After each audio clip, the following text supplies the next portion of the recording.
G'day guys, how's it going? I'm AZAWorld. This is AZAWorld Sport, and week 3 of the Premier League seemed to be a bit more of a normal week. What I mean is that obviously the big teams seemed to get the results over the smaller teams, and there weren't really too many surprises.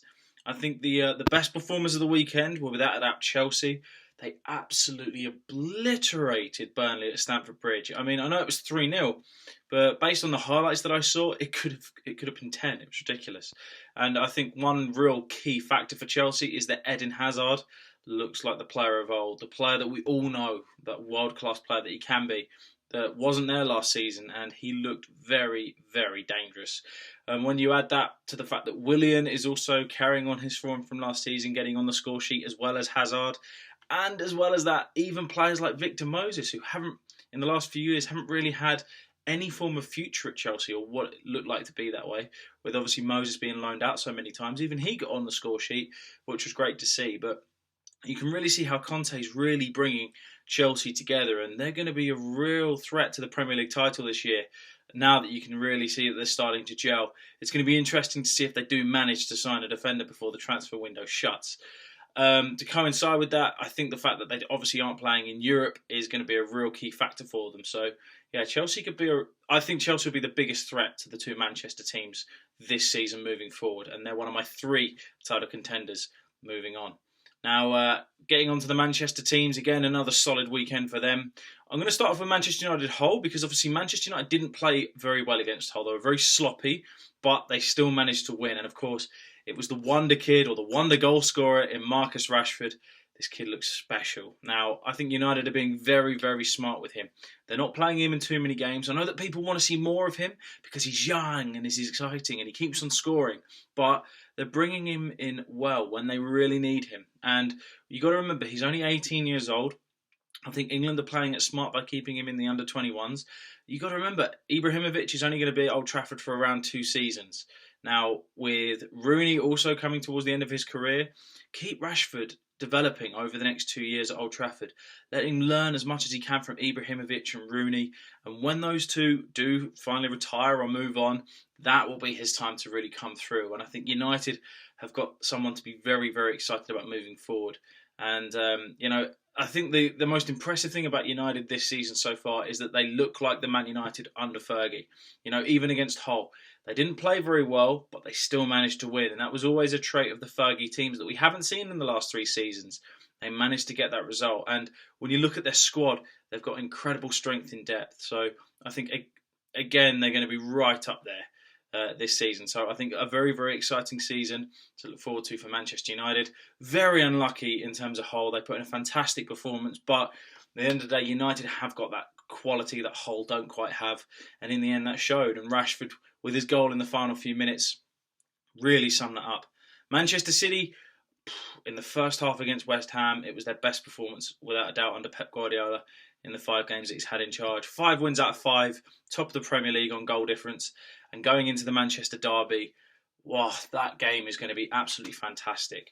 They looked a tiny little bit shaky after West Ham managed to pull themselves back into the game. But one player who really is standing out under Pep Guardiola is Raheem Sterling. And it's great to see him finally back in the form that everyone knows he can be in.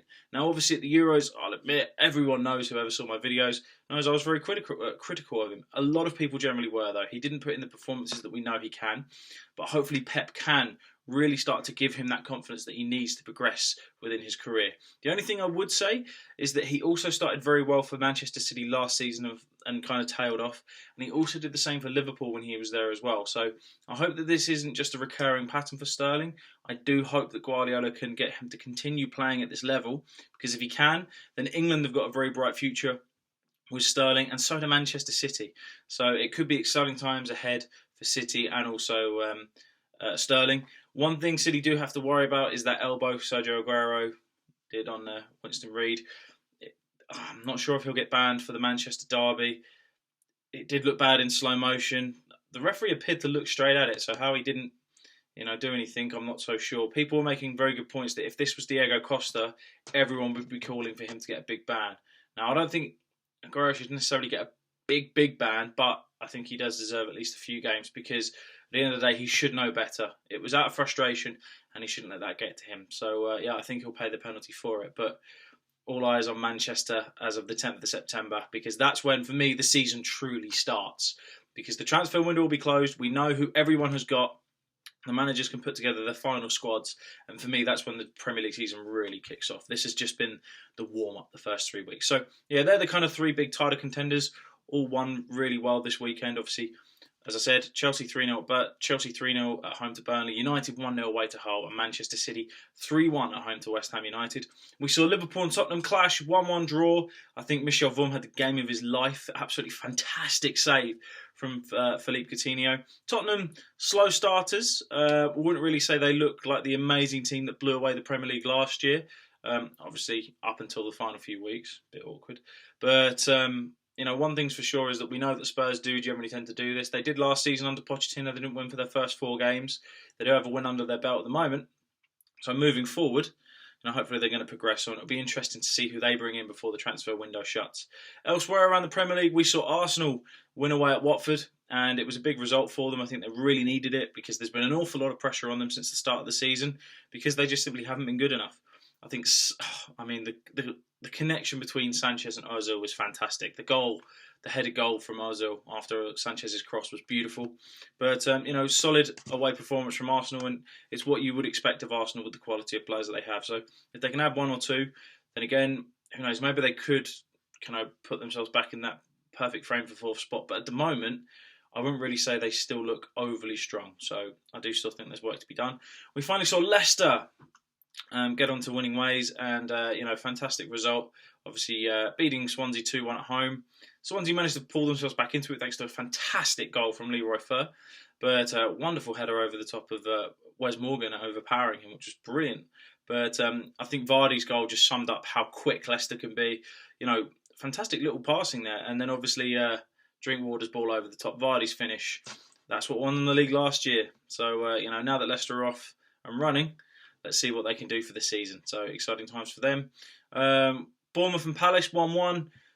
To be honest with you, I kind of expected that really. Palace just about got themselves back into the game.